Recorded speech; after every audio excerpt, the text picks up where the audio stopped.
Welcome back to the podcast, everyone.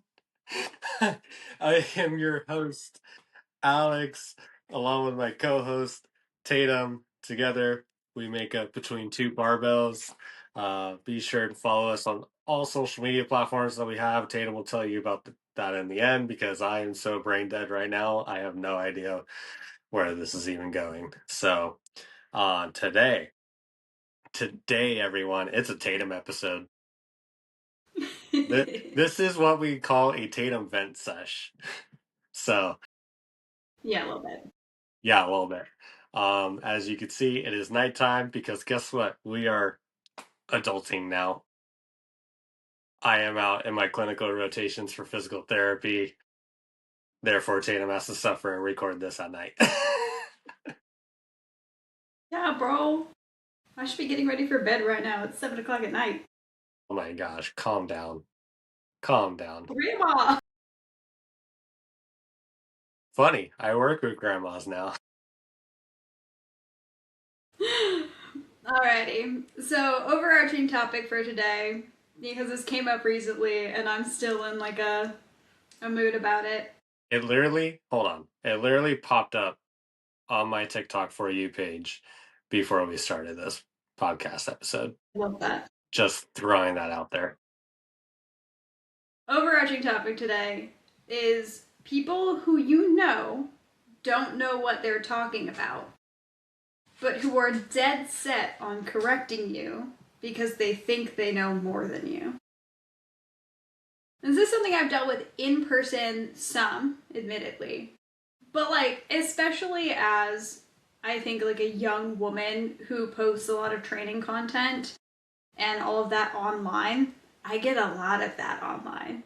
Less now, but mostly because I don't post as much as I used to. But like, a lot online. And it's always people who don't know what they're talking about. And you can tell, before you think that I'm just like dismissive, when someone says while you're safely bailing on a snatch, you're gonna blow your back out doing that. Wow, your shoulders must really hurt. That's not good for you. That immediately tells me they don't know what they're talking about. Because if you know anything about Olympic weightlifting and proper bail technique, you know that it is completely safe when done right. Was that my cue? Yeah, that's your cue. Okay. Yeah. I mean, the only time I've seen you bail on a snatch, I never miss behind on my snatch because my shoulder mobility sucks. Um, but yeah, definitely like you're just getting out of the way. Like, would you rather have the barbell crush your neck? Because I've also seen that happen in person, and I've also had the barbell fall on my back. So, um, yeah, it's these freaking like keyboard warriors that just go on there. Like, they're the type of people that have the Planet Fitness membership and then forget about the Planet Fitness membership. Like, let's be real.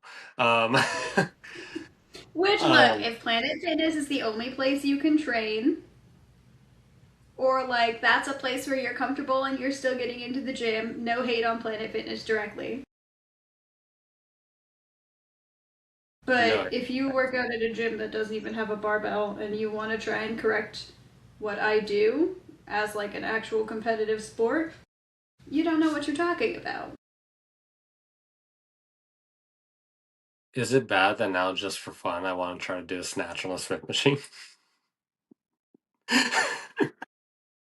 See, that is a bad idea. For the plot.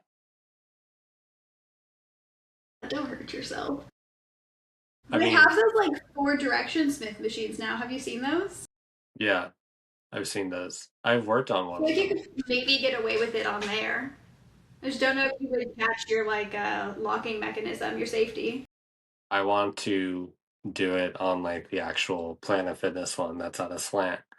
The people that in the same breath think that that counts as a max deadlift.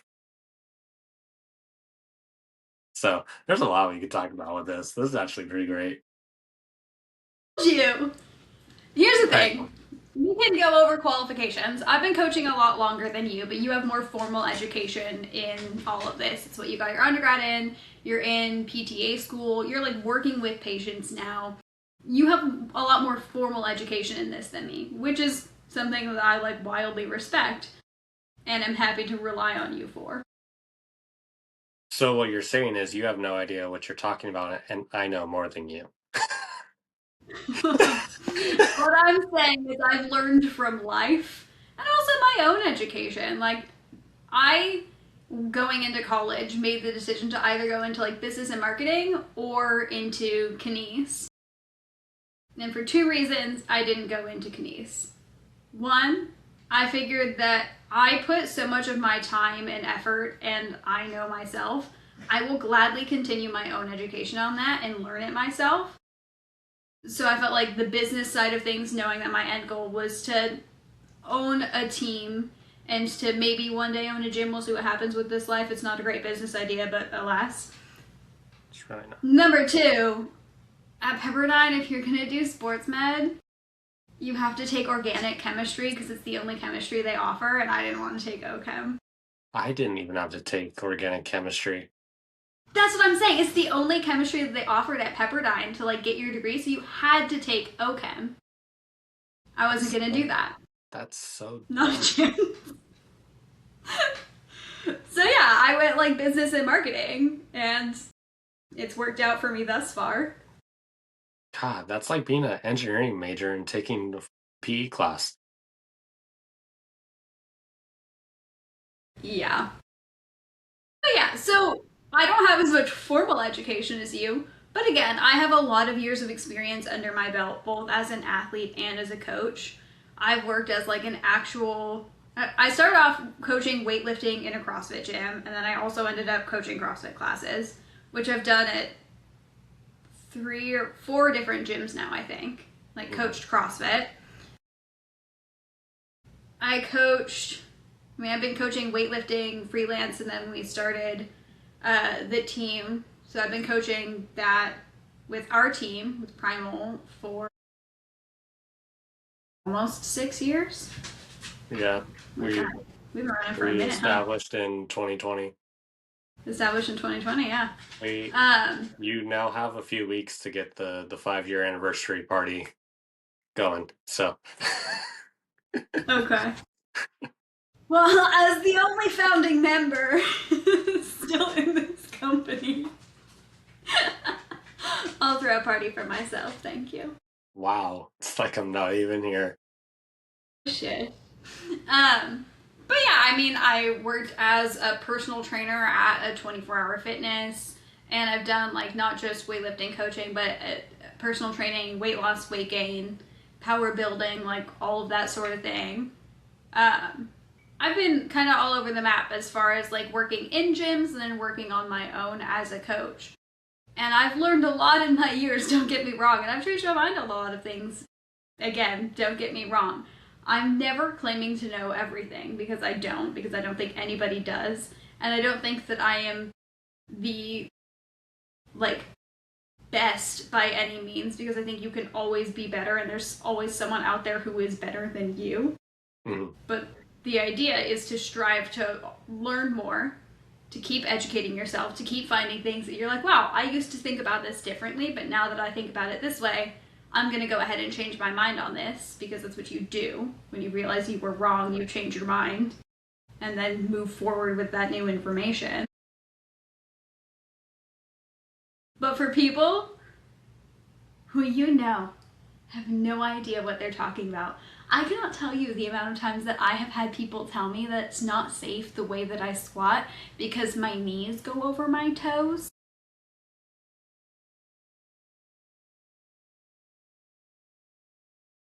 My my favorite, my favorite Tatum is the Mm-hmm. guy that's on social media. I forget his name right now, but it's the your joints can't go past 90 degrees. If your joints go past 90 degrees, then you're actually harming your muscles. And I'm just like, how are you going to pick something up off the ground if you're at 90 degrees? Yeah, I had because like then that puts like way more stress on your low back if you're going to pick something up like that. But he's over here training pro basketball and football players and all this stuff, and he's the guy that's like the literal stereotype where he has a trap bar upside down with bands on it connected to kettlebells while the guy's in a single leg stance pose. which like okay. For specific training that you see a lot in like football, basketball, and track athletes, they oftentimes do not do full range of motion squatting movements because it's not going to be utilized within their sport. So, There is that is valid in very certain circumstances. so one of my athletes uh, competes in beach flag football and beach volleyball and like all these different team sports right now.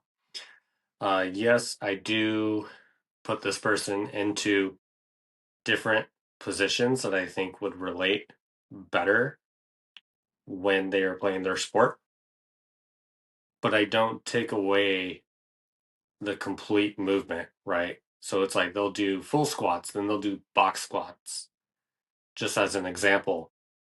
The full squats to make sure that they're maintaining their full range of motion, and then box squats to get a little bit more specific and tackling the position that they need to get in to get stronger, right? So that's kind of my thought process about it because I go based off the if you don't use it, you're going to lose it, you know? Yeah. And like firmly believe in that. I think to my last point, when you're working with like professional athletes in that regard, they don't really care about longevity. We Mm, as coaches working with people who care about their lives and have other things, and usually it's not their full-time job to compete in a particular sport, are a lot more focused on maintaining well-roundedness and like making sure that there is longevity aspects in their training. If all they need to do is be really good at one little thing, they're not really focused on what's going to keep them healthy in the long run. They're really focused on putting all of their energy into that one tiny little thing. I, however, am a firm if you don't use it, you're going to lose it person, which is why I make basically everyone. And I think that the reason I've maintained my mobility as well as I have, because yeah, I am genetically predisposed to being hypermobile. I am hypermobile, it's a thing. But like, so was my dad. Who do you think I got it from? mm. And he's lost a lot of his range of motion because he's worked a blue collar job where he hasn't done a full depth squat in Lord knows how long. And now, like, when he was getting back into the gym, that just like wasn't there for him. His mobility wasn't there. Mm. So like, I could, even in those circumstances, I could lose a lot of my range of motion, but I don't because I use it all the time. But yeah, and it's like I've had clients that, work for the water company and the gas company, and it's like they're bending over with poor mechanics, and then that's translating over to training because then all of a sudden their body goes, "What are you doing to me? So I'm going to make it hurt so that way you stop." So it's having to retrain the body to actually move correctly and then to untrain bad habits. And it's like I remember one client I had to completely teach him how to basically bend over and work. Um, because he would just go down and rest on his knees or be stuck in certain positions for so long. I had to teach him how to relieve himself. So it's very interesting when we get to it. And yeah, professional sports is very much different because they're going to play for 20 years and then most likely be done. um but then it's like what's next after that you know Yeah. and then that's usually when people and when they get older, they focus more on the warm up and the cool down instead of just, oh, I'm going to walk in and squat 500 pounds. They walk in and actually start warming up a little bit more. And I think that's kind of how, in the professional sport area, how they prep them for life after sport, right? Obviously, they're Yeah. not going to be 100% because they're putting their bodies on the line every day, pretty much year round. Yes, they may have an off season when they're actually playing, but for them, the work never stops. You know, Yeah. if you don't make the playoffs in any sport, you're already like you take a week off and then you're still getting workouts. But I think that's more of the time where they do kind of focus for the life after. Yeah. Yeah. That's totally fair. Yeah. Hmm. Damn. I shut you up, didn't I? No. Because you're like looking for this. You're looking at the stars, looking for an answer right now. No, I'm just thinking. I mean, like, the demands and needs of professional athletes are a lot different than like your average person. And yeah, I think they do much more well-rounded training in the off season. But Hmm. like, I don't know, you see a lot of those Instagram coaches who are working with like professional athletes, and all they ever show is the like sprinters who have like a 135 on the bar, and they're just doing like the like not even like quarter reps on squats, just like barely moving through it, but just to train something really specific. I think there's a time and place for it all. Yeah. But claiming that nobody should ever move their joints past 90 degrees is just idiotic. Yes. Like, that's dumb. The funny part is, I'm pretty sure that guy has a PhD. So I don't See, know screw your where. formal education. Well, I got just the right amount of formal education. Okay, because then I went and took I got out while my ideas were still my own. So, because pretty much when you start having to look at so much research out there, that's when you can kind of funnel in on just one idea, you know, Yeah. and that's when that kind of becomes your entire existence because then you have to do a study based off that. And then it's like if you see results based off that study, then you kind of just run with that for the rest of your career. Um, I think being an ever evolving kind of mindset in this field is something that'll get you way farther than having that just tunnel vision mindset. Oh, Um, yeah, 100%. it's And like we've seen that with, like, sorry, go ahead. I was talking with one of our athletes yesterday, and he asked me, he goes, why don't you run Smolov, like the pure heavy squat program? For those that aren't familiar, you squat 3 to 4 times a week. Um, And this client, he's a strongman athlete. And I go, well, think about it. If I have you squatting every day, because he's only working with me 4 days a week, or, we'll even say 3 days because I can manipulate it. Um, that's 75% of your training just dedicated to squats. Like, yeah, you're going to see carryover, but it's like, you still need to press. You still need to deadlift. You still need to do dynamic movements. You still need to work on your gait. You still need to work on, all these different things. And I go, instead of just targeting on one thing and just getting your legs stronger, I could get your legs stronger in so many different ways. Work the fatigue levels, work the muscle how I want to work it in different movement patterns, and you're still, in my opinion, going to see more strength gain across the board versus just building the legs in a squat. Like, don't get me wrong, he's still squatting. I'm not shying away from that, but he's only squatting like 1 day a week.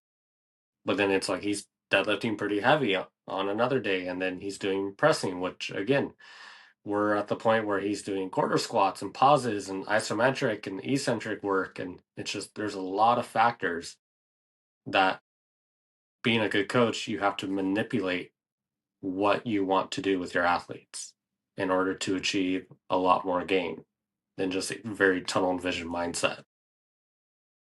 Yeah. I think that's one of the things that I have admittedly shifted my mindset on since I was like a young lifter and a young coach. And I was like, oh, here's the thing. If you just squat 5 days a week, your squat's for sure going to go up and you'll be stronger. But I made my biggest jump as far as like back squat max when I was only squatting once a week. Yeah.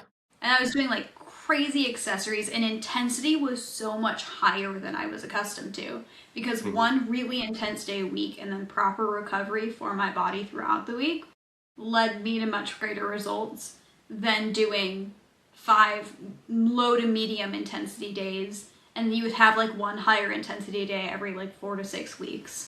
Hmm.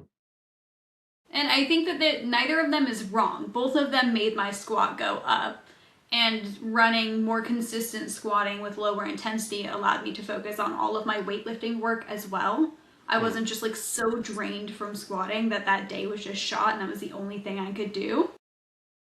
So again, time and place, that's like one of those off season versus competition season things. Is when I was in actual like comp training peaking for it, I did front squats once a week, but that was the only squatting I did outside of like weightlifting auxiliary movements and like actual weightlifting. Like, yeah, you squat when you catch a clean, you squat when you catch a snatch. But I didn't have any dedicated back squatting on that program at all. Hmm. I mean, it's definitely different sport to sport because it's like for me with my athletes, I would very much focus on the press because that's something that could win or lose you a comp, not your squat. Like I'm going to condition your legs very well to the point where you're going to be fine. Your legs are going to be, ready to go for event 5 while other people are going to be dying, you know. Um, but I kind of gear my programs off season or in season. We're doing 2 days of pressing, right? They're smaller muscles, so you know, it requires a lot more time in activation and strengthening. And the shoulder joint is just so more complex than the hip and the knee for, whatever reason, because it has so many different planes of motion, so many different muscles that are accessory muscles to it. Yeah, exactly. Like you have biceps, triceps, rhomboids, all the scap muscles, serratus anterior, all these different things where it's like you have to work those in order to get the press better, right? And if I were to see the huge gain, I would rather see it in the press because we don't squat. Like we never have a squat event. If we do, then I am going to make your legs fucking strong. But um I would rather just focus on the press. Again, I think that's where we get a little bit more sport specific because in weightlifting you are squatting on both of your main lifts, even if it's not like an isolated back squat. If my max squat is 75 kilos, cleaning in like 70 kilos is going to be basically impossible for me at that point. Like percentage wise, that just doesn't add up. So you have to get your raw numbers up high enough that your actual weightlifting movements that are going to be at like 80 to 85% of your max back squat are going to make a lot more sense. Yeah. Um I also have another hot take to go along with what we're talking about today. Oh, hit me with that good, good. If you are trying to find a coach and you are looking on social media and you see coach in someone's bio, and either their profile picture or their first 5 pictures is them shirtless, run. Okay. Run. I don't think that's always the correct thing. But I think it's definitely like a yellow flag. Like a let's look at this with a little bit of discretion, which you should ideally be using anyway when you're looking for a coach. It's like some people just look good and they like to post it. What's wrong with that? That's great. But I can't, like, the vast majority of people that I think don't know what they're talking about are doing it shirtless because they were made in the kitchen. Like, I'm sorry. You'd be bodybuilding is probably a little bit different because if someone has a physique like you're trying to get, then that maybe would play more into that. But even then, and I think that you'll agree with me on here, how someone looks usually doesn't tell you a lot about how good of a coach they're going to be. No, but they typically come with the ego of I know everything. I mean, I know everything. That's a lie. You also post pictures and videos of you pretty much half naked to get attention. So, Excuse you, sir. To correct Alex here for that mildly misogynistic take, I post pictures and videos of me in what I lifted because it's mhm. the closest thing I really get to a singlet that's not forcing me to wear a singlet all the time. Mhm. And two, you're on a podcast because you like attention. Don't act like I'm the only one. I'm on a podcast because I get to yap with you and just vent. This is my venting platform. I know, it is fun. No, I think most of the reason I'm on social media, I've been like highly questioning that these days. It's like, what is really the intention here? Because when I started building up a platform, it was, I want to utilize this as a way to get more clients. And then through the years, as I've posted more weightlifting and everything like that, I've had partnerships and deals and had that as like a form of auxiliary income. But I've essentially stopped doing any of that. And now I'm like, okay, what am I trying to do with this here? Because the attention doesn't do it for me like it used to. Unless you get a hate comment. Dude, they're so fun. I love hate comments. Like breathe life into my soul knowing that people don't like me. It really does. Like I love the fact that I took up so much mental energy for someone that they took time out of their day to say mean things about me And on the then keyboard. you So know scary. you know damn well they're like sitting in their recliner or laying down in bed and they're just like a fucking furnace face and just typing away. Never left a hate comment in my entire life. I can say that like genuinely, even when people were stupid, and I'm like, oh my god. I have never left a hate comment in my entire life. I have corrected people. I have been tagged in stuff where someone else is like, these guys don't know what they're doing, and then they're like tapping me like, help them. And I'm like, okay, that's not how you go about this. And then I'll send like usually a private message, not in someone's comments, and be like, hey, just so you know, I'm a weightlifting coach. If this is something you're interested in, please feel free to reach out. I would love to give you some pointers. And like leave it at that. I'm not gonna make it public. I'm not gonna be like, wow, this person's really bad. We were all really bad when we started, okay? It happens. Yeah. And I mean, I think if you really have a problem, just go up to the person face to face or privately. Like, it does you no good to put it out into public because at that point, you're just trying to belittle the other person. You know, I'm a firm Yeah. believer, like, if you have a problem with me, just come and talk to me. And then we'll either work it out or we'll fight. I don't really care. Um, but yeah, just handle it privately. You know, I think what you do in your example um is pretty good. Um, like that's the most private you can get because you could easily go into the comments and be like, "Oh yeah, that you have no idea what you're talking about. I'm a weightlifting coach and I have blah, blah, blah, blah." And yeah, then you just start this chain of like just you're setting fire to a gallon of gas, you know? Yeah. And like if you're new to a sport and you don't really know what you're doing, people being mean to you is not going to be like encouraging you to get better. I think that there is a time and place for bullying, and we've talked about this before.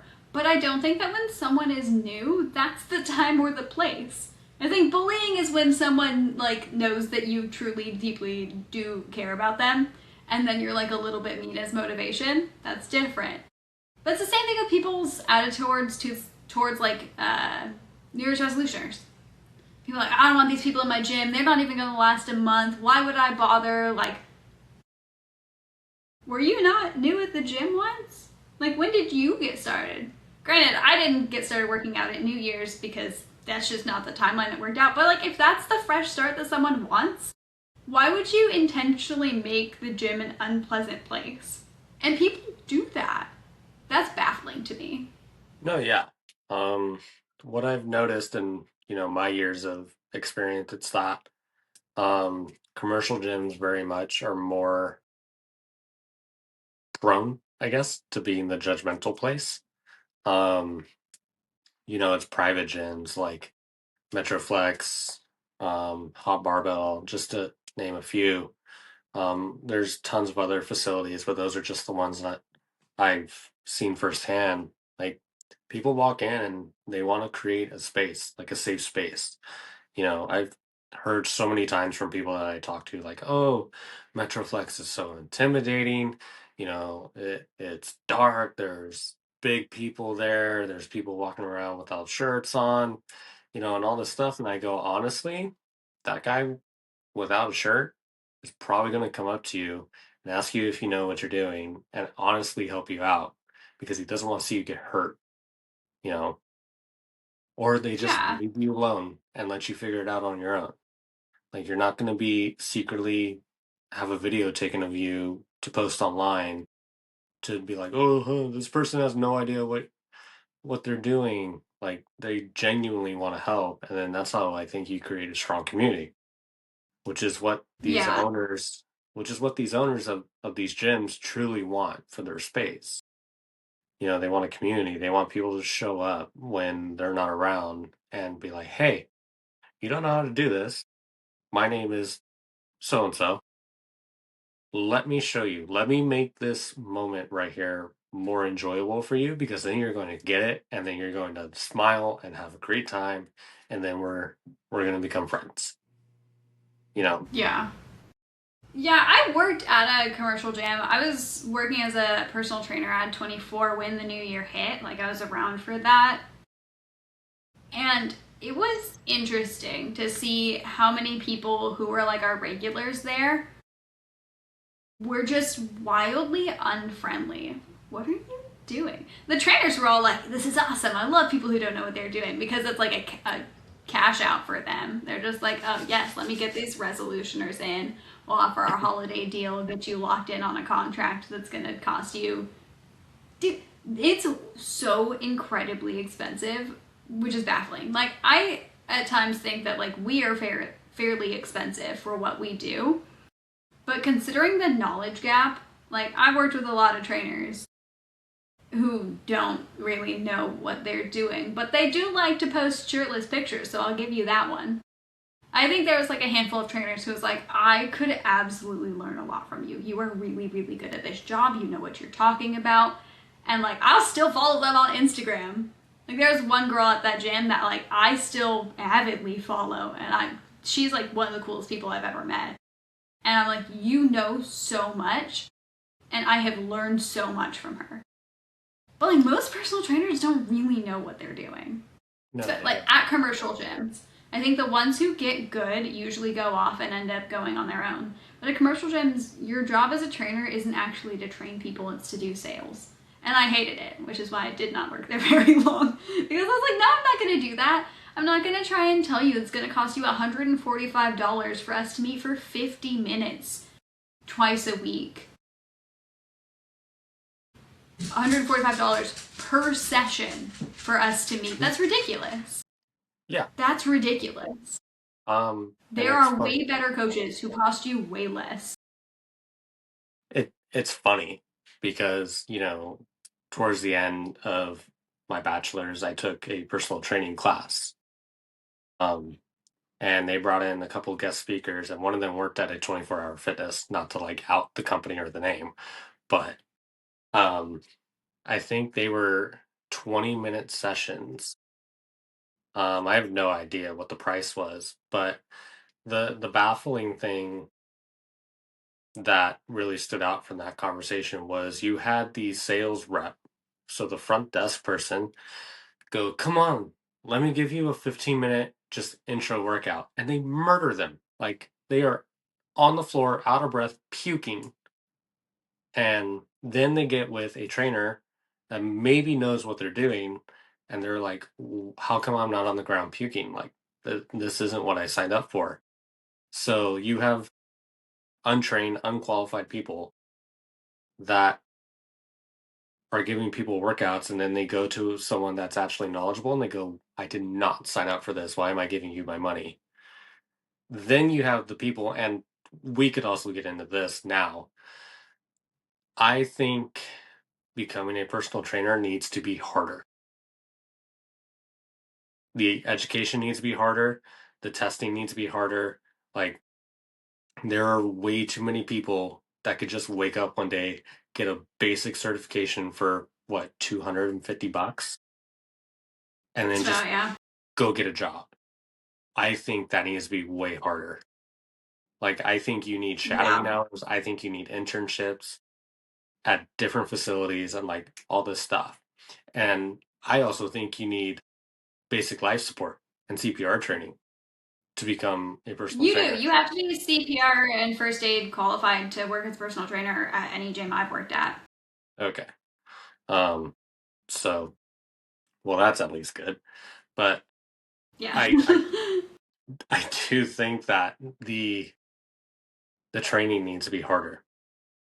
It can't just be a weekend Yeah. course for some of these. Like at least the basic level of personal training. Sure, you could go and get like continued education certs, like your CrossFit level one, your USAW level one, whatever. That could be done in a weekend. But it's like you should have X amount of years of experience. I definitely think that personal training certifications should definitely be harder. I think you should be considered to have X amount of years of experience to go get more continued education certifications. It's like, why do you think not very many people have their CSCS? And why, these companies and these very high stress places where they're training more elite level athletes will look for people that have their CSCS versus a NASM or anything else, you know, because like you have to have your bachelor's degree to get to even sit for your CSCS. So, yeah. Yeah. I think that when it comes to personal training, I do think it's like really watered down. I can speak from experience on this because I got my NASA. And it was kind of a joke. I was told by like a few people that it was actually hard. So I was like, okay, let me actually study for this then. Instead of just rolling in with hubris, being like, I could for sure take this. And it wasn't hard. Like, the fact that I know people who have not passed their NASM on the first try is baffling to me. Because that was a very, very easy and like pretty common sense. If you have had any experience in the fitness industry, you should be able to pass that. And I think that personal training does not take on the responsibility that it should when it comes to how they are helping people. Because I knew trainers at 24 whose entire goal was like every time they met with a client, they're like, yeah, I'm going to see if I can make him puke. That's not. Nope. No. That's not Um, how you're supposed to do that. That's not an indicator of a good workout in the slightest. no. And I That's mean, dumb. don't get me wrong. I tell my athletes, I'm like, don't fucking piss me off because I can make you puke if I want to. But do I Like, ever? you can, Yeah. but like, nah. No, I don't No, ever. this trainer's goal was that every single client he had and every single session, he just wanted to get his clients to puke because that would show him it was a good workout. You're an idiot. You don't know what you're doing. You should not be training people. That's Yeah. dangerous. I think one of my other biggest things is that these people that have certifications and they're training people and they just sit there on their phone while the client does the workout.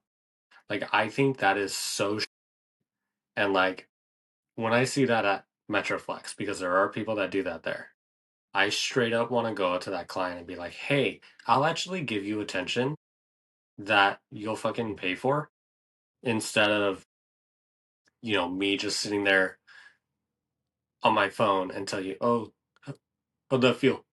Oh, yeah, yeah, yeah. Let's grab 25s instead of 20s for this next set. And then just looks back on their Yeah, phone, you know, as you continue to go on your phone. I know. I'm the worst. I'm um, getting a call. I'm telling them that I'm busy. gotcha. Um, but yeah, that that could be the pet peeve of the week. Personal trainers on their phone. There we go. Pet peeve. New segment. Well, new old segment. Yeah. I think, like, have I ever been on my phone in an entire session? God, no. My phone usually just, like, sits next to me. And I'm never, like, playing on it or scrolling while I'm coaching someone. That's just disrespectful and devalues what we're doing here completely. Have there been times where I'm like, hey, I have something going on, so like I'm so sorry if I'm like have to take a call in the middle of the session, I'm waiting for something important. And then like yeah, that's totally fine, that's cool. Or like if there is something, I'll be like, oh yeah, while you're resting in between your sets, let me show you this thing that I saw this week that reminded me of you. Because like there's been those two like, oh my god, I saw this TikTok and I don't usually add my clients on social media. I do not add my clients who are minors on social media. That's just like a hard pass on that. So I'll like have a folder saved with like, this reminded me of you this week, and it's just like stuff that's about their special interests. Hmm. Like that's in between sets, obviously, not like while you're actually there doing anything. Your eyes should be on your client. No, and I think to just be a little bit more clear and for more clarification, this is happening like while their clients are active. I think if they are active, it is all hands on deck. Because what if something goes wrong? Like, what if they have a fucking heart attack?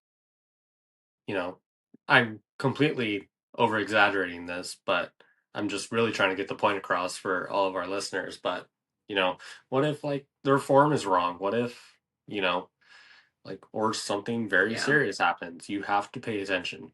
And, if I don't know why so many clients don't do this, but, if I saw someone that I coached that I'm actively paying money to, sitting in on a session for me, especially with what I do, they are fired like on the spot Yeah. because that's a fuck ton of money going to that guy or girl. And they need to pay attention. I'm sorry. I don't care your certs. I don't care how long you've been in the game. I don't care. Just, you gotta pay attention and it irks me. So, Yeah. Here's in small segue off of that.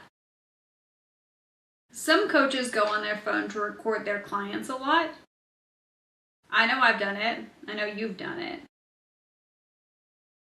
How do you feel about coaches who record every single lift to go back and review? like a compound or like accessories and all that stuff. Compounds. Like, let's say you have like your full snatch day and they're Okay. sitting there and recording every lift that you do. So this is how you get around it. And I'm going to tell you because you owned one. You put your phone on a tripod and you hit record and you walk away from it. So that way you're still paying attention to your client and then your phone is still going. I firmly believe that there is a lot of benefit in video review because then you could slow it down. You could see maybe some stuff that you can't see in real time, especially if you're like doing a fast exploding movement, very much a power output movement. There's a lot of benefit into slowing that video down, you know, but it's like I've worked with clients where we are looking at set by set, and I've recorded 3 to 4 sets of them and going, oh, look, you're doing this again. Look, oh, it wasn't here, because it's like a before and after, you know? Because before you could show them like this is what you're doing wrong, and then after you go, this is what it looks like when you get it right. Do you see the difference? And then if it needs more clarification, then you go back and forth. So multiple sets, I could see a benefit, but the tripod trick, like that is one way that you get around of just standing there like this. So Yeah, I go back and forth on it because I do see the value in having like videos to go back on and film to review. But at the same time, I think that coaches who rely on videos oftentimes are not training their eyes to be able to see things in real time. And like maybe I'm just a little too old school for my own good because I know that. But like even when I got my you saw many moons ago, one of the things that the guy who was running the cert said was like, hey, people take videos of their lifts and that's fine. And like they can be good to look at. But if you're a good coach, you should be able to see almost everything while it's happening. Like the ability to have that level of detail in your eye and what you're looking at, that is something that you practice on, that is something that you hone over the years. To the point where like I know that I have listened to lifts and then like you extended early, what are you doing? And like even not seeing it, I could hear that the bar wasn't moving correctly. And that's something that I think you only get by having that much attention to what is actively in front of you. And I don't think you get the same thing from video. well, no, and I think a good example of this is, do you want the coach that's going to give you real time feedback, or the coach that needs to go do video reviews and then he's going to send them to you?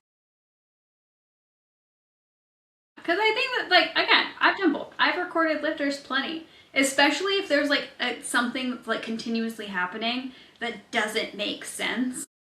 Like, I had an athlete who landed on her toes for everything. But you're like indicators of the reasons why you would land on your toes, whether it's like you're extending early, or you're like jumping forwards or jumping backwards, or like you're letting your heels leave the ground early during your extension. Like all of the little things you could see, your bar path is loose, your elbows aren't tracking. I think there's a million reasons why that could happen. And I'd been through every single one of those, focusing on the parts of the lift that would indicate that, and none of them were there. And I was like, okay, I honestly have no idea why you keep landing on your toes, so I'm going to record a couple of your lifts. I'm going to watch them back and see if I can find it while you are slowed down to like individual frames. And like we got there, and I don't remember what it was, but we had figured out what like the issue was.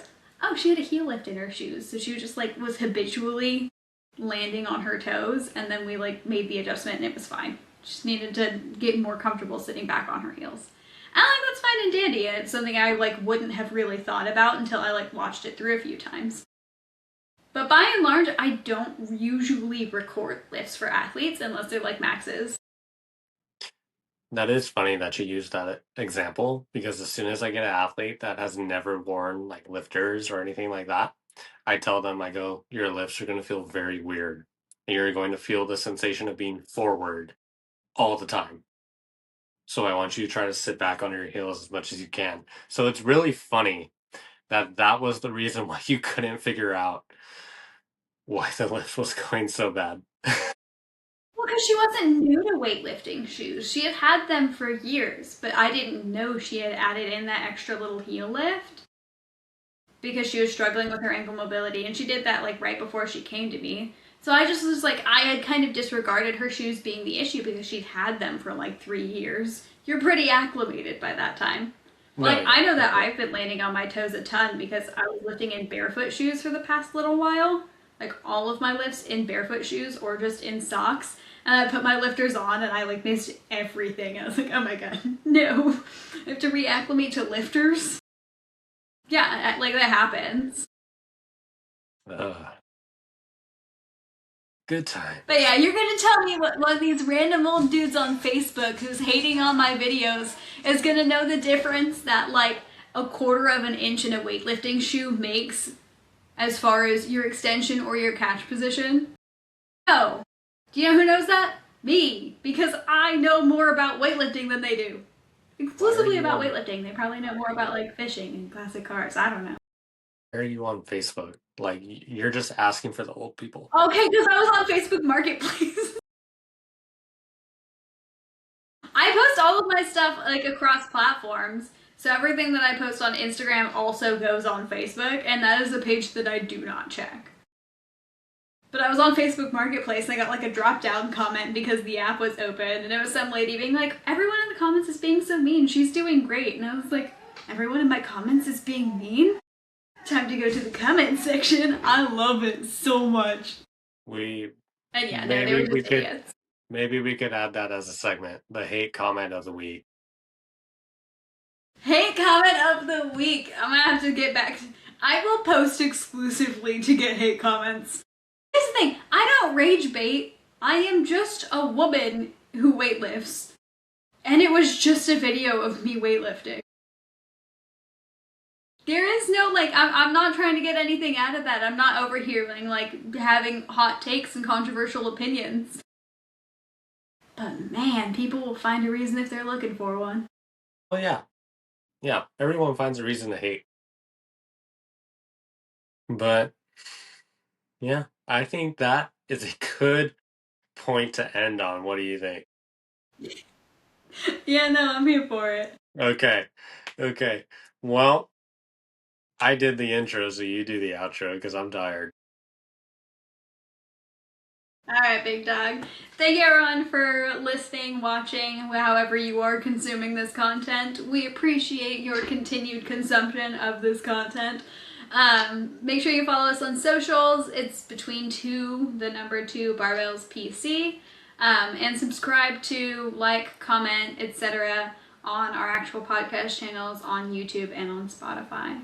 So we'll see y'all next week and see what has pissed one of us off when we get there.